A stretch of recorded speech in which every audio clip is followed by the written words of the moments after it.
Welcome to sports news updates. ఈరోజు IPL 2026లో మరో ఆసక్తికర పోరు వేదికైంది. అటల్ బిహారీ వాజ్పేయి స్టేడియం వేదికగా లక్నో ఢిల్లీ జట్లు తలపనున్నాయి. Lucknow super giants 2026 IPL title వేటకు సిద్ధమైంది. లక్నో కెప్టెన్ రిషబ్ పంత్కు ఈ సీజన్ గట్టి సవాలుగా ఎదుర్కానుంది. ఇక ఎన్ఎల్సీ తరఫున తొలి సీజన్లో నిరుడు పంత్ కెప్టెన్ బ్యాటర్గా రాణించలేకపోయాడు. ఈ సీజన్లో పూర్తి ఫిట్నెస్గా పంత్ మంచి అవకాశం అని చెప్పవచ్చు. ఇక రెండు జట్లోనూ బ్యాటింగ్ బౌలింగ్ ప్రధాన బలంగా అనిపిస్తున్నాయి. మొత్తంగా లక్నో జట్టు ఈసారి పూర్తి ఫిట్గా ఉన్న జట్టు అందుబాటులో ఉంది. పేస్ బౌలర్లు షమీ, నోకియాల చేరికతో లక్నో కూడా మరింత బలోపేతమైంది. ఒక పక్క ఢిల్లీ కూడా చూసినట్లయితే ఢిల్లీ కూడా బలంగా ఉన్నట్లు తెలుస్తుంది.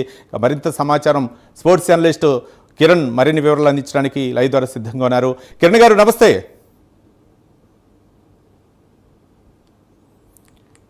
మొత్తానికైతే మాత్రం ఢిల్లీ అలాగే లక్నోల మధ్య అయితే ఈరోజు అటల్ బిహారీ వాజ్పేయి స్టేడియం వేదిక అయితే మాత్రం రెండు జట్లు తలపనున్నాయి. మొత్తానికి రెండు జట్లు కూడా గతంలో కూడా మనం బలాబలాలను విశ్లేషిస్తే మాత్రం రెండు జట్లు కూడా బలంగా ఉన్నట్లు తెలుస్తుంది. అయితే ఈ నేపథ్యంలో ఢిల్లీ జట్టు ఏ విధంగా ఉంది, మరోపక్క లక్నో జట్టు ఎవరికి అవకాశాలు ఎక్కువగా ఉన్నాయి, మరోపక్క టాస్ కూడా కీలకంగా మారే అవకాశాలు ఉన్న నేపథ్యంలో మరోపక్క పిచ్ కూడా కీలకంగా ఉండే అవకాశాలు ఉన్నాయి. ఈ రెండింటి మధ్య అంటే ఏ విధంగా ఉండే అవకాశాలని మనం గత 4-5 రోజుల నుంచి కూడా మనం ఐపీఎల్ సీజన్ కనుక విశ్లేషిస్తే బౌలింగ్ మొట్టమొదటిసారిగా తీసుకున్న వాళ్ళకి ఎక్కువగా అవకాశాలు ఉన్నట్టు తెలుస్తుంది. దీన్నే విశ్లేషించడానికి మనకి స్పోర్ట్స్ జర్నలిస్ట్ కిరణ్ కుమార్ గారు ఉన్నారు.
ఐపీఎల్ 2026 సీజన్లో లక్నో ఢిల్లీ మధ్య పోరుకు సిద్ధమైంది. మరోపక్క అక్షర్ పటేల్, మరోపక్క ఢిల్లీ జట్లు అయితే మాత్రం తలపడనున్నాయి. లక్నో సూపర్ జైంట్ 2026లో ఐపీఎల్లో టైటిల్ వేటకు సిద్ధమైంది. లక్నో కెప్టెన్ రిషబ్ పంత్కు ఈ సీజన్ గట్టి సవాలే ఎదుర్కానున్నట్లు తెలుస్తోంది.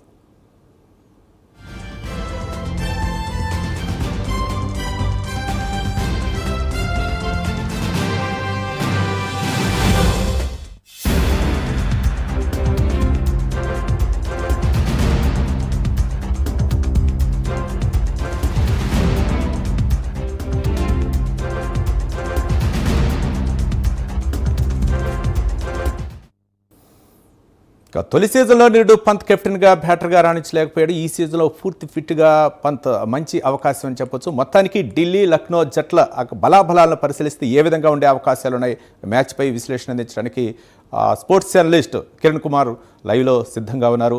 కిరణ్ కుమార్ గారు నమస్తే. కిరణ్ కుమార్ గారు ఈరోజు అంటే మ్యాచ్ ఐపీఎల్ 2026 సీజన్లో ఢిల్లీ అలాగే లక్నో జట్ల మధ్య మరికొద్ది సేపట్లో అటల్ బిహారీ వాజ్పేయి స్టేడియం వేదికగా మ్యాచ్ జరిగింది. ఈ నేపథ్యంలో రెండు జట్లు ఏ విధంగా ఉండే అవకాశాలు ఉన్నాయి, ఈరోజు గెలుపోవటంలో చాలా కీలకంగా ఉండే అవకాశాలు ఉన్నాయి. పిచ్ అవ్వచ్చు, అలాగే మరో పక్క స్టేడియం విధానం చూస్తే గతంలో జరిగిన మ్యాచ్లు కూడా మనం ఒకసారి విశ్లేషిస్తే ఏ విధంగా ఉండే అవకాశాలు ఉన్నాయి అనుకోవచ్చు లక్నో ఢిల్లీ మధ్య. ఇరు జట్లు కొంచెం సమానంగానే ఉన్నాయి. ఎందుకంటే ఈ ఇరు జట్లు ఈ ఎల్ఎస్జి లక్నో సూపర్ జైంట్స్ వచ్చింది 2022లో ఎంట్రీ ఇచ్చింది ఐపీఎల్ లోకి. అప్పటి నుంచి ఈ రెండు జట్లు కలిపి 7 మ్యాచ్లు ఆడాయి. 7 మ్యాచ్ల్లో 4 మ్యాచ్లు ఢిల్లీ గెలిచింది, 3 మ్యాచ్లు లక్నో గెలిచింది. కాకపోతే గత 5 మ్యాచ్ల్లో కంటిన్యూస్ గా 4 మ్యాచ్లు ఢిల్లీనే గెలిచింది లక్నో మీద. ఢిల్లీనే గెలవడం అది 24 సీజన్లో 25 సీజన్లో 2లో 4 మ్యాచ్లు కలిపి ఢిల్లీనే గెలవడం జరిగింది. ఒక విధంగా ఇది ఢిల్లీ డామినేట్ చేస్తుందా అని ఒక ఇది కలుగుతోంది. కాకపోతే ఇప్పుడు ఐపీఎల్ స్టార్ట్ అయినప్పుడు చూస్తే పరిస్థితి ఏంటంటే ఎప్పుడైతే ఈ 4 మ్యాచ్లు చూస్తే 4 మ్యాచ్లు హోమ్ పిచ్చెస్ మీద ఆడిన వాళ్ళు సెకండ్ బ్యాటింగ్ చేసిన వాళ్ళే గెలిచారు. హోమ్ పిచ్ మీద ఉన్నటువంటి టీమే గెలిచింది. ఇది కూడా పరిస్థితి నాకు తెలిసి ఇప్పుడు ఖచ్చితంగా సెకండ్ బ్యాటింగ్ వాళ్ళకి అవకాశం ఉంటుంది అని అనుకుంటున్నా. ఎందుకంటే చేజ్ చేయడం అనేది కంట్రోల్ చేయగలిగితే ఫస్ట్ మ్యాచ్ ఏదైతే ఉందో ఫస్ట్ మ్యాచ్ ఒక 160 లోపల కంట్రోల్ చేయగలిగితే ఆటోమేటిక్ గా చేజ్ చేయగలుగుతారు. లేదా 180 అరౌండ్ వచ్చిందంటే ఈ పిచ్ మీద కొంచెం కష్టమే చేజ్ చేయడం అనేది కూడా. కాబట్టి చేజింగ్ టీమ్స్ ఎక్కువ విన్ పర్సెంటేజ్ కూడా చేజ్ మీదే ఉంది. కాబట్టి ప్రస్తుత పిచ్ ఏ విధంగా ఉంది, అందులో రెడ్ సాయిల్ ఎలా ప్రిపేర్ చేస్తున్నారు ఏంటి అనేది దానిపైన ఆధారపడి ఉంటుంది. ఇరు జట్లు అయితే బ్యాలెన్స్డ్ గా ఉన్నాయి. కాకపోతే మన లక్నో సూపర్ జైంట్స్ రిషబ్ పంత్ యొక్క సారథ్యంలో ఖచ్చితంగా మొదటి బ్యాటింగ్ లోనే మంచి స్కోర్ చేసి కట్టడి చేస్తాడని అనుకుంటున్నా. టాస్ గెలిస్తే ఖచ్చితంగా ఫస్ట్ బ్యాటింగ్ తీసుకుంటాడు రిషబ్ పంత్ అని అనుకుంటున్నాను. లేదా చేసింగ్ వచ్చినాయంటే 160 లోపల కట్టడి చేయగలిగితేనే గెలవగలుగుతారు. ఏ టీం అయినా సరే 160 లోపల కట్టడి చేయగలిగితేనే చేజ్ చేయగలుగుతారు. 180 దాటిందంటే చేజ్ చేయడం కష్టమవుతుంది. కిరణ్ గారు, అంటే ముఖ్యంగా అటల్ బిహారీ వాజ్పేయి స్టేడియంలో పిచ్చి అంటే బౌలింగ్ అనుకూలంగా ఉండే అవకాశాలు ఉన్నాయా, లేకపోతే బ్యాటింగ్ ఎక్కువగా ఉండే అవకాశాలు ఉన్నాయా మీ యొక్క అనుభవాన్ని బట్టి? ఖచ్చితంగా దీంట్లో ఈ స్టేడియంలో హైయెస్ట్ స్కోర్ వచ్చి 235 కొట్టారండి మన కేకేఆర్ కొట్టారు. లీస్ట్ అయితే మన లక్నో సూపర్ జైంట్ 108. కాకపోతే చేసింగ్ హైయెస్ట్ చేసింగ్ వచ్చి 177 చేయగలిగారు. అంటే ఫస్ట్ బ్యాటింగ్ చేసిన వాళ్ళు మాక్సిమం 200 ప్లస్ 180 ప్లస్ 200 కొట్టగలిగితే చేజ్ చేయడం చాలా కష్టంగా మారుతుంది ఈ గ్రౌండ్ లో. యాక్చువల్ గా డ్యూ అనేది వచ్చిందంటే చేజ్ చేయడానికి చాలా సులభంగా ఉండాలి. ఈ పిచ్ పైన డ్యూ అనేది అంత కనపడినట్టే కనపడుతుంది. ఎందుకంటే చేజ్ యొక్క హైయెస్ట్ స్కోర్ 177 ఉంది. కాబట్టి ఖచ్చితంగా ఫస్ట్ బ్యాటింగ్ వాళ్ళు మాక్సిమం అవకాశం ఉంది ఎక్కువ స్కోర్ చేస్తే గెలవడానికి. లేదంటే 160 లోపల కట్టడి చేయగలిగితేనే సెకండ్ చేజ్ చేయగలిగే వాళ్ళు చేజ్ చేయగలుగుతారు. సో ఈజీగా చేజ్ చేయగలుగుతారు. లేదంటే ఓటమి అనేది తప్పదు. కిరణ్ గారు, అంటే ముఖ్యంగా టాస్ కూడా ఒక కీలక పరిణామం అనుకోవచ్చా? ఖచ్చితంగా టాస్ కీలక పరిణామం అవుతుంది. ఎందుకంటే టాస్ గత 4 మ్యాచ్లు చూస్తే టాస్ గెలిచిన వాళ్ళు చేజింగే తీసుకున్నారు. ఈ ఐపీఎల్ స్టార్టింగ్ నుంచి 4 మ్యాచ్లు చేజింగే తీసుకున్నారు. అది హోమ్ టీం వాళ్ళు తీసుకోవడం జరిగింది. వాళ్ళు మ్యాచ్ ని కొంచెం సునాయాసంగానే గెలవడం కూడా జరిగింది. ఈ మ్యాచ్ కూడా ఖచ్చితంగా టాస్ కీలకం అవుతుంది. నాకు తెలిసి టాస్ గెలిస్తే ఈ మ్యాచ్ లో ఇక్కడ ఫస్ట్ బ్యాటింగ్ తీసుకుంటారని నేను ఎక్స్పెక్ట్ చేస్తున్నా. బ్యాటింగ్ తీసుకొని ఒక 180 ప్లస్ కానీ స్కోర్ కానీ పెట్టగలిగితే ఈజీగా కట్టడి చేయొచ్చు అనే ఒక థాట్ లో ఉంటారు. లేదు అని అంటే టాస్ గెలిచి ఫీల్డింగ్ తీసుకుంటే మాత్రం బౌలింగ్ మీద బాగా దృష్టి పెట్టి ఒక 160 లోపల కట్టడి చేయగలము అనే నమ్మకం ఉన్నప్పుడే వీళ్ళు ఫస్ట్ బౌలింగ్ తీసుకుంటారు టాస్ గెలిచిన వాళ్ళు. కిరణ్ గారు, అంటే బ్యాటింగ్ తీసుకుంటే మాత్రం అంటే రేజింగ్ అవ్వచ్చు, లేకపోతే 200 అబోవ్ స్కోర్ చేస్తే మాత్రం ఎక్కువగా అవకాశాలు ఉంటాయి. అంటే చేజింగ్ చేయాలంటే కొంచెం కష్టమైన పరిస్థితి ఉంటుంది. మరోపక్క ఎక్కువగా రన్స్ చేయకుండా గనక ఆ 120, 130 వరకు గనక పరిమితం చేయగలిగితే ఈజీగా సునాయాసంగా గెలిచే అవకాశాలు ఉన్నాయి అనుకోవచ్చు. కానీ ఏదైనా సరే తారుమారు గనక అయితే ఏంటి పరిస్థితి? అంటే ఒక విధంగా ఫీల్డింగ్ అవ్వచ్చు, బ్యాటింగ్ అవ్వచ్చు, 2 జట్లను గనక మనం పరిశీలిస్తే ఏ విధంగా ఉండే అవకాశాలు ఉన్నాయి అనుకోవచ్చు? బౌలర్లు అవ్వచ్చు, బ్యాటర్లు అవ్వచ్చు. ఇప్పుడు మనం బ్యాటింగ్ సైడ్ తీసుకుంటే లక్నో సూపర్ జైంట్స్ లో కొంచెం హార్డ్ హీటింగ్ చేయగలిగే వాళ్ళు, మన ఢిల్లీతో పోల్చుకుంటే లక్నోలో కొంచెం అంటే పవర్ హీటింగ్ చేయగలిగే బ్యాట్స్మెన్స్ ఉన్నారు.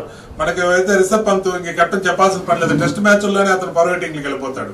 అతనికి అవకాశం వస్తే ఆ రేంజ్ లో బ్యాటింగ్ చేయగలుగుతాడు. Nicholas Pooran dangerous batsmen Nicholas Pooran. కాబట్టి వీళ్ళు బ్యాటింగ్ లైనప్ స్ట్రాంగ్ గా ఉంది. కాబట్టి ఖచ్చితంగా వీళ్ళు ఫస్ట్ బ్యాటింగ్ తీసుకుంటారని అనుకుంటున్నాను నేను. లక్నో సూపర్ జైంట్స్ కానీ టాస్ గెలిస్తే, లేని పక్షంలో మన కేఎల్ రాహుల్ అంటే ఆడతాడు. కానీ కేఎల్ రాహుల్ స్టార్టింగ్ చాలా నెమ్మదిగా ఆడతాడు. నెమ్మదిగా ఆడి నిలబడిన తర్వాత బాల్స్ పిక్ చేసి స్కోర్ రేట్ పెంచుతాడు. ఓపెనింగ్ వస్తాడు, రేట్ పెంచుతాడు. ఇంకా మనకు దాంట్లో పెద్ద బ్యాట్స్మెన్ అంటే మిల్లర్, పెద్దగా బ్యాటింగ్ చేయగలిగే బ్యాట్స్మెన్ అంటే మిల్లర్, ఇంకా అక్షర్ పటేల్. అంటే దీంట్లో పవర్ హిట్టింగ్ చేయగలిగే వాళ్ళు ఢిల్లీలో ఒక ప్లాన్ గా ఆడేవాళ్ళు మాత్రం తప్పితే ఢిల్లీలో పవర్ హిట్టింగ్ చేయగలిగే అంత బ్యాట్స్మెన్స్ మనకు అంటే రెగ్యులర్ గా కనపడడం లేదు. రైట్. రన్ రేట్ ని అంటే 200 ప్లస్ యావరేజ్ అంటే ఒక బాల్ 2 రన్లు కొట్టగలిగేంత స్టామినా ఉన్నటువంటి బ్యాట్స్మెన్లు మన ఢిల్లీలో అంతగా కనపడడం లేదు. కానీ లక్నో సూపర్ జైంట్స్ లో కనపడుతుంది కాబట్టి ఖచ్చితంగా టాస్ గెలిస్తే నాకు తెలిసి రిషబ్ పంత్ బ్యాటింగ్ తీసుకుంటాడు. ఎందుకంటే అగ్రెసివ్ గా ఉంటాడు కాబట్టి ఎప్పుడు కూడా బ్యాటింగ్ తీసుకొని ఫ్రీగా వెళ్ళిపోదాం అనుకుంటాడు Rishabh Pant. Right. Thank you Kiran Kumar గారు, స్పోర్ట్స్ జర్నలిస్టు. Thank you. ఇవి ఇప్పటి వరకు ఉన్నటువంటి స్పోర్ట్స్ అప్డేట్స్. తిరిగి మరో బులెటిన్లో కలుసుకుందాం. చూస్తూనే ఉండండి ప్రైమ్ 9 న్యూస్.